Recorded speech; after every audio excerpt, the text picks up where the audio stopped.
BBA, BCA, BCom computer కోర్సులో 100% placement లభించే ఏకైక డిగ్రీ కాలేజ్ కూకట్పల్లిలోని i3 డిగ్రీ కాలేజ్ 8367215215. అమ్మ నమస్తే. నమస్తే అమ్మా. అమ్మా హ్మ్. పీరియడ్స్ కరెక్ట్గా రెగ్యులర్గా రావాలి అంటే ఏం చేయాలమ్మా? ఎందుకంటే చాలా మంది పిల్లల్లో చూస్తున్నాం ఇర్రెగ్యులారిటీ. ఒక వయసు వచ్చాక అంటే అది సహజం అది. కానీ చిన్న చిన్న పిల్లల్లో కూడా 20 నుంచి చూసుకుంటుంటేనమ్మా, ఎవరితో మాట్లాడినా నాకు 2 మంత్స్కి ఒకసారి పీరియడ్స్ వస్తున్నాయని, హెవీ బ్లీడింగ్ అవుతుందని, లేకుంటే అసలు బ్లీడింగ్ అవ్వట్లేదని, ఇలాంటి సమస్యలు ఎక్కువగా చూస్తూ ఉన్నాం. నేను నేను అనుకున్న ఒక రీజన్ చెప్తాను. ఎర్లీగా పిల్లలు మెచ్యూర్ అవటం ఏమన్నా ఒక కారణమా? ఎందుకంటే ఇదివరకు 13, 14, 15 ఆ ఏజ్కి, కానీ ఇప్పుడు చూసుకుంటే 8, 9, 10 లోపే మెచ్యూర్ అయిపోతూ ఉన్నారు. అదేమన్నా కారణమమ్మా అసలు? దానికి హార్మోనల్ ఇంబ్యాలెన్సే కారణం అమ్మా. 8 ఏళ్లకి అవ్వడం కూడా మనం తీసుకునే ఆహారాల్లో హార్మోన్స్ చాలా ఉంటున్నాయి. ఫర్ ఎగ్జాంపుల్ సోయా తీసుకుంటే అది కూడా ఫిమేల్ హార్మోన్స్. ఇవన్నీ ఆఖరికి పాలల్లో కూడా గేదెలకి ఆవులకి హార్మోన్లు అవునవును. ఇస్తున్నారు. ఈ హార్మోన్ల కారణం ఆడపిల్లల్లో, అది మీరు చెప్పింది కరెక్టే, ఆడపిల్లల్లో తొందరగా మెచ్యూర్ అయ్యే అవటం. లక్షణం, మగపిల్లలకేమో గడ్డాలు మీసాలు రాకపోవడం ఆ, కనపడుతున్నాయి కదా. చాలా అవునవును. మందికి అసలు రావట్ల.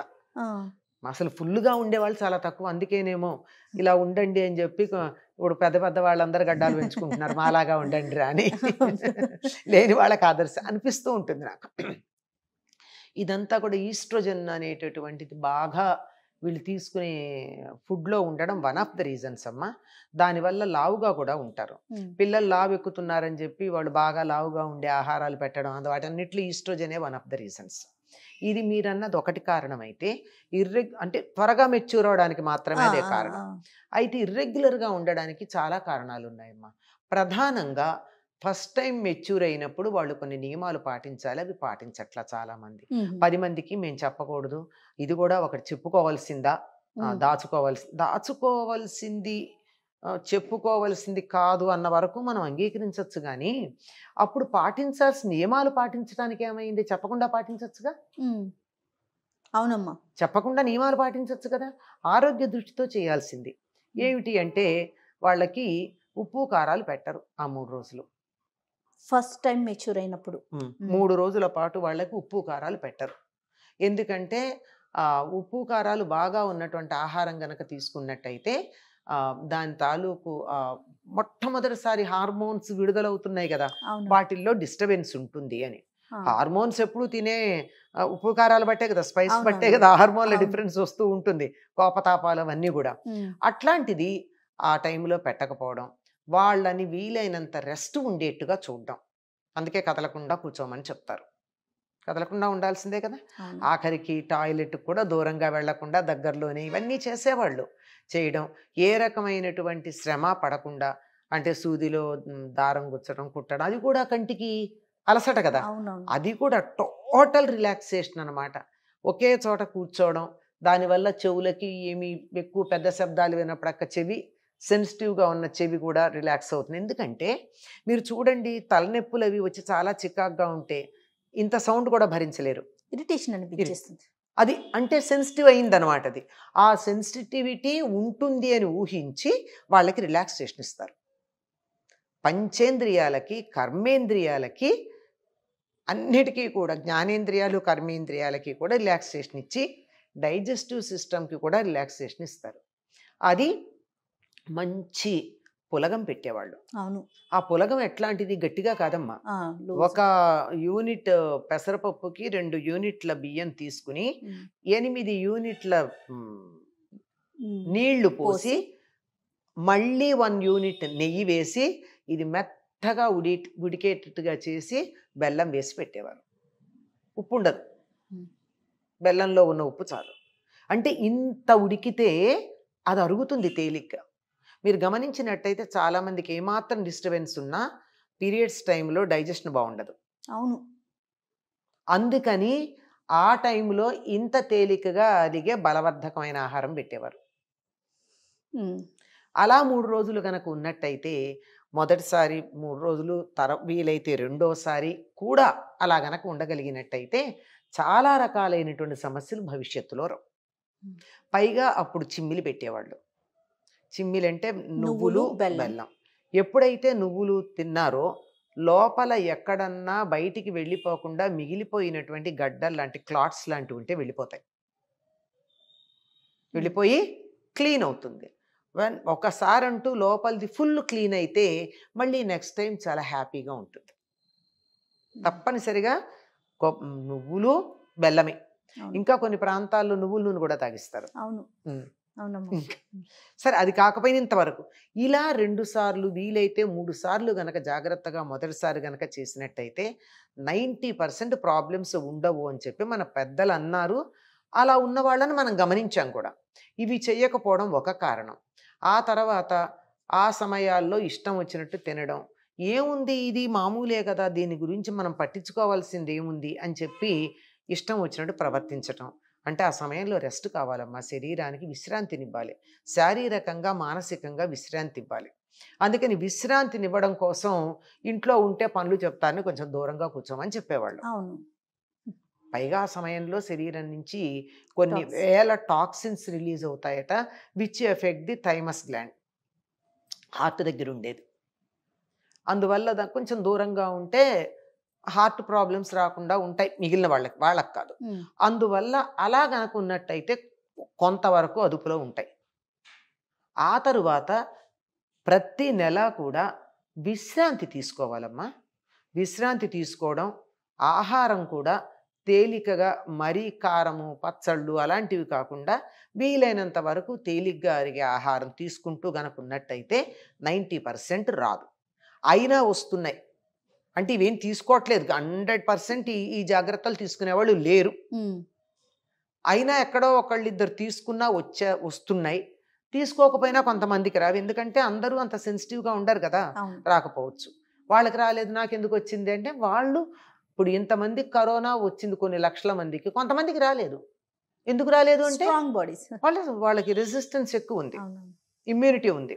సరే, ఇలా అయిన తర్వాత ఇలా రావడానికి మధ్యలో 2 నెలలు 3 నెలలు దూరంగా ఉండడానికి కారణం ఏమిటంటే శరీరానికి తగినటువంటి వ్యాయామం లేదు. కూర్చున్న చోటు నుంచి కదలరు. ఆఖరికి టీవీ ఛానల్ మార్చాలంటే కూడా రిమోట్. ఈ మధ్య రిమోట్ కూడా వస్తున్నాడు, ఎలెక్సా అని పిలుచుకుంటున్నారు. అయిపోయిందా?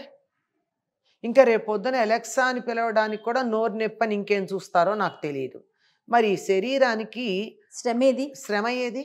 శ్రమ లేకపోతే ఏమవుతుంది? వాడనటువంటి అవయవాలు పాడైపోతాయి. ఒక వాచి కొన్నాళ్ళు వాడకపోతే పనిచేయదు, ఒక కారు కొన్నాళ్ళు వాడకపోతే పని చేయదు.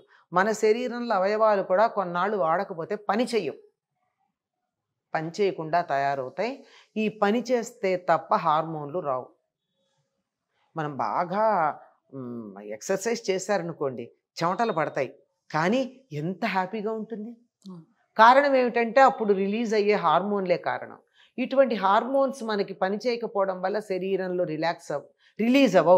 రిలీజ్ అవ్వకపోయేటప్పటికి ఏమవుతుందమ్మా?